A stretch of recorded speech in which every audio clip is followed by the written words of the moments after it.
Thank you. And I now call John Swinney. Presiding Officer, I am very grateful to Douglas Ross, Anna Sawar, Lorna Slater and Alex Cole-Hamilton for their kind comments this afternoon, and especially their comments in relation to the support of my family. Presiding Officer, when I stood down as Deputy First Minister in March last year, I believed that would be the last senior office I would hold in politics. Having served then as a senior minister for 16 years, I felt I had, to coin a phrase, done my bit. To find myself accepting office as First Minister of Scotland today is therefore, to utter a classic understatement, something of a surprise. It is, however, an extraordinary privilege, and it is my honour to accept the office of First Minister, committing myself to do the best I can for Scotland.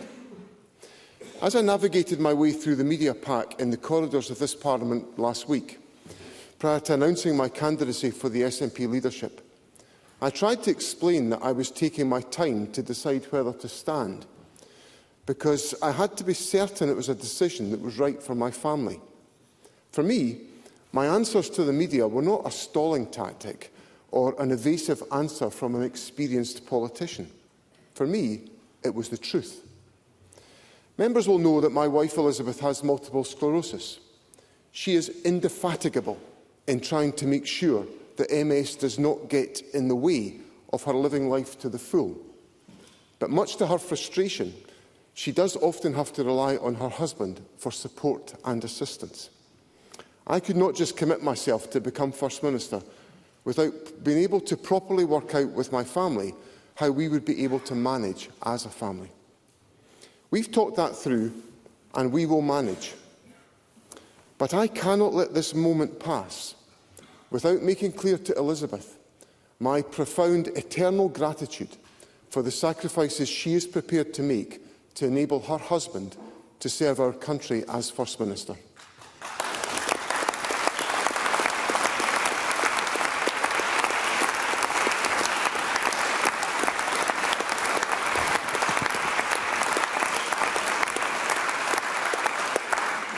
I am so pleased that my father, my wife and children, members of my family and our dearest friends are able to be here today to see this moment.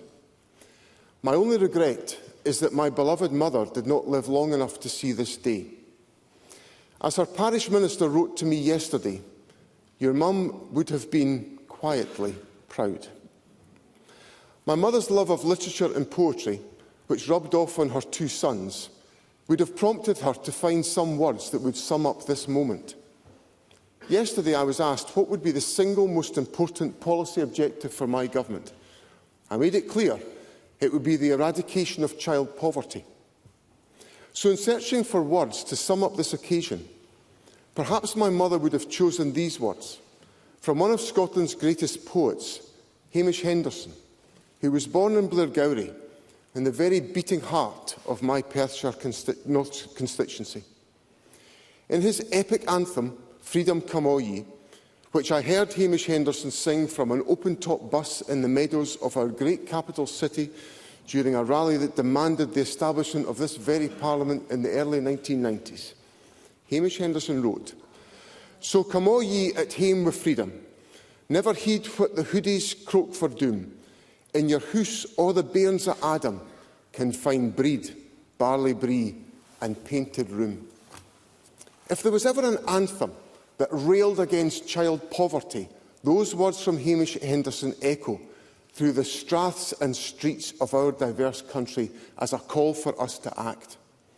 So I will be unapologetic about bringing to this Parliament the measures we can take to eradicate child poverty, and I look forward to seeking the support of others to achieve that aim.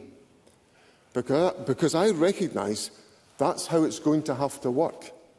I am leading a minority government. I will need to reach out to others to make things happen, to pass legislation, to agree a budget. To pass legislation, to agree a budget. These sound like dry, technical parliamentary terms. But what they mean in reality is if we want to fund our schools and hospitals, if we want to give our businesses a competitive edge, if we want to take climate action, if we want to eradicate child poverty, if we want to change people's lives for the better, We have got to work together to do so. This Parliament, as colleagues have fairly recognised, is intensely polarised at this time. I accept my part in creating that environment, whether that is by shouted put-downs from the front bench or heckling from a sedentary position. I do promise, Presiding Officer, that that will all stop. I have changed.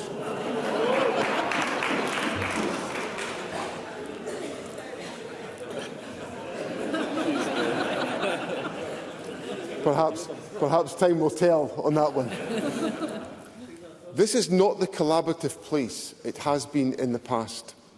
A collaborative place that has done so much good to improve the lives of people in Scotland.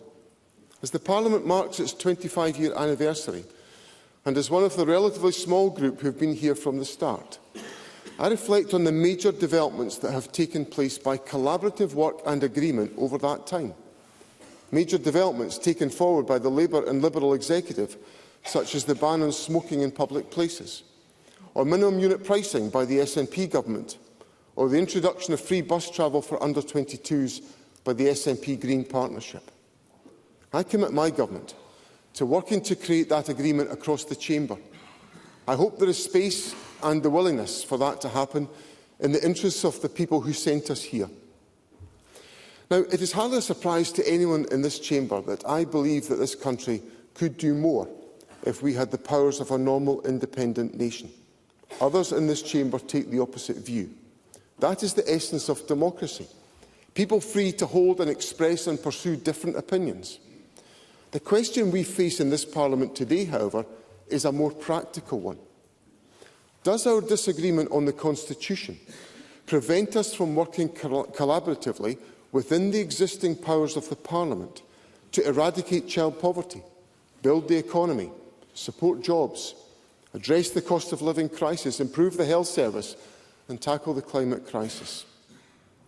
I will give all of my energy and my willingness to engage and listen to ensure that that is not the case. I invite others to do the same. Presiding Officer, when I pitched up at Forrester High School in this city in 1979, at the age of 15 wearing my SNP badge, and my friends and teachers wondered why I had become involved in this fringe party, I could scarcely have imagined that my journey would involve becoming the First Minister of Scotland. It is an extraordinary privilege to hold this office, and I thank Parliament warmly for the honour that has been given to me. To the people of Scotland, I would say simply this: I offer myself to be the First Minister for everyone in Scotland. I am here to serve you. I will give everything I have to build the best future for our country.